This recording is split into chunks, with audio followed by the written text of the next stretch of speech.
بسم الله، الحمد لله، والصلاة والسلام على رسول الله وعلى آله وأصحابه ومن والاه، أما بعد. السلام عليكم ورحمة الله وبركاته. بمناسبة فرارسیدن عید سعید اضحی، عید قربان، تمام امت اسلامی را و باوجه ملت مسلمان شریف تاجیکستان را تبریک و تهنئت میگیم و از الله عزوجل سوال میکنیم که تمام اون طاعات و بندگی که مسلمانان در این دهه پرشکوه انجام دادن به شمول فریضه حج، اون را به درگاهش قبول و منظور بفرماید. و همچنان از او تعالی سوال میکنیم که آثار معنوی این روزهای پرشکوه را در زندگی و در حیات ما باقی بگذارد تا اینکه روزهای باقی سال را و همچنان سال آینده را در زیر سایه های رحمت الله عزوجل سپری بکنیم. آمین یا رب العالمین. وقتی که روزهای عید سعید قربان فرا میرسه، به درستی به یاد هر مسلمان اون قربانی و اون فداکاری اون پیامبر بزرگوار اسلام جناب ابراهیم علیه السلام می آید و حکمت و فلسفه و هدف از ذکر داستان این پیامبر بزرگوار در قرآن عظیم الشان و اهتمام روی اون همین است که مسلمان ها از سیرت و از زندگی و از این عملکرد بزرگ این پیامبر بزرگوار عبرت بگیرن و الگو این قربانی را و این عملکرد را و این شخصیت را الگو برای خود در راه الله عزوجل قرار بدهند. حکمت و فلسفه از ذکر داستان قربانی و فداکاری جناب ابراهیم علیه السلام در قرآن عظیم همین است. پس لازم است که باید ما پیرامون اطراف این داستان عظیم ایستاد باشیم. بله، لازم است که باید ما پیرامون این داستان درنگ بکنیم، توقف بکنیم، ایستاد باشیم و اندیشه بکنیم که این پیامبر بزرگوار چرا به این قربانی اقدام کرد، قیام کرد و اندیشه بکنیم که این قربانی و این فداکاری چگونه از ایشان صورت گرفت. البته این کار آسان نیست، قربانی و فداکاری در برابر پسری خود، جگر گوشه خود. پس این داستان قابل اندیشه و تأمل می باشد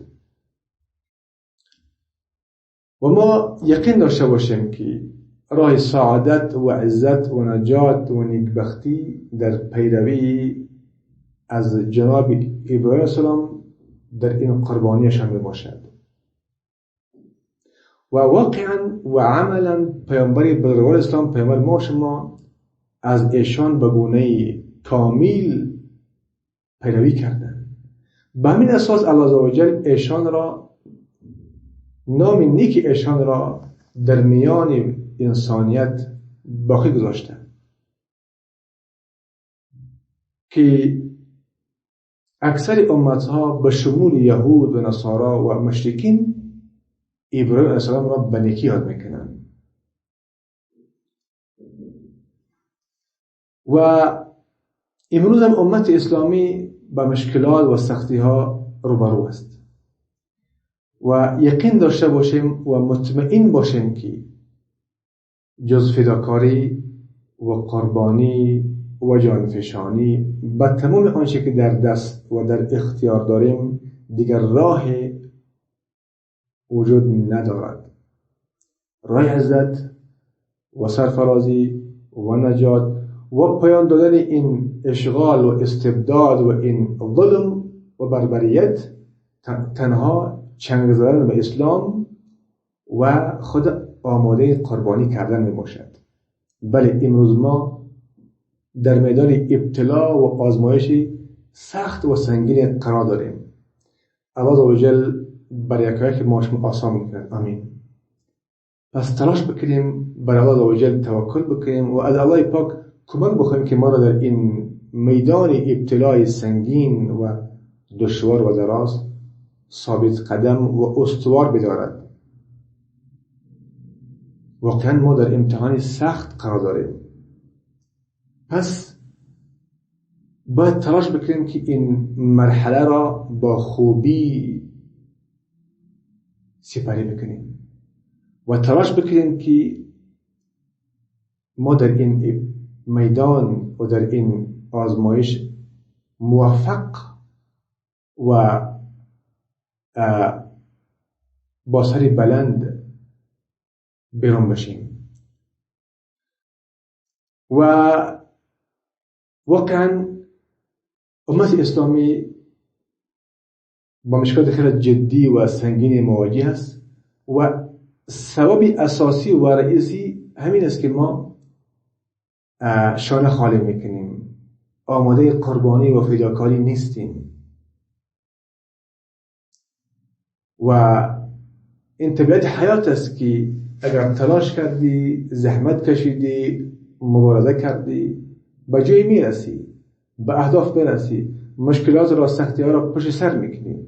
در غیر از آن در پشت قافله میمانی و در این دریای متلاطم از امواج غرق میشی. پس راهی نجات، راهی رسیدن به لب خشکه این است که ما خود آماده قربانی و فداکاری بکنیم و وارد میدان عمل بشیم. و همچنان یادآور میشم که امروزها لله الحمد موج بیداری در میان امت اسلامی و از جمله در میان مردم ما شما دارد که پهن می شود و این لطف و رحمت الله است و این نشان دهنده این است که انشاءالله دوران ظالمان و مستکبرین به پایان می رسد. نزدیک است که به پایان برسد انشاءالله. اما لازم است که باید ما از این فرصت ها بهره‌مند بشیم.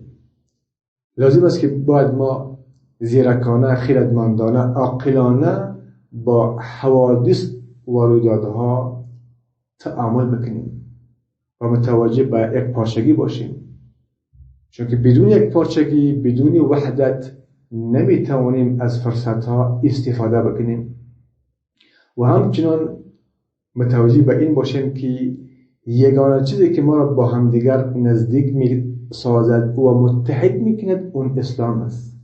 اون جمع شدن پیرامون قرآن عظیم الشأن می باشد.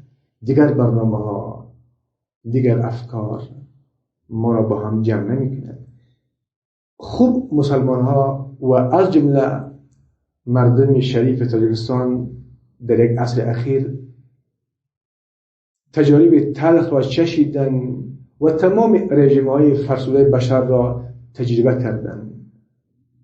آغاز از دوره استبداد حکام منطقه، پیش از اشغال آسیا مرکزی، بعداً اشغال روزهای تزاری، بعداً اشغال کمونیستا و 3 دهه می شود از دوره بنام افکار لیبرالیسم، سکولاریسم و غیره. پس امت اسلامی در یک عصر اخیر تمام افکار فرسوده بشر را که برای بشریت تقدیم شده از طرف بعض از انسانهای گمراه، تمام اینها را تجربه کردن. جز بدبختی و نابسامانی و ضایع نمودن ثمره ها و ضایع نمودن نیروها دیگر چیزی را امت اسلامی ندید و نگرفت. پس باید از این تجربه تلخ بآموزیم و به سوی الله عزوجل رو بیاریم و به اسلام چنگ بزنیم. تنها در چنگ زدن به اسلام راه نجات ما و شما است. این سرزمین اسلامی است و مردم مسلمان هستند و تلاش شود که فرهنگ اسلامی زنده شود و هم مردم و هم ملت اطراف قرآن عظیم الشان و پیرامون برنامه الله عزوجل جمع شوند. یگانه راه نجات همین است. یگانه چیزی که ما را با هم جمع میکند و از فرصتها استفاده میکنیم همین است و بس. الله فقط ما را به این گفتار توفیق عمل نصیب بفرماید. آمین. والسلام علیکم و رحمت الله و برکاته.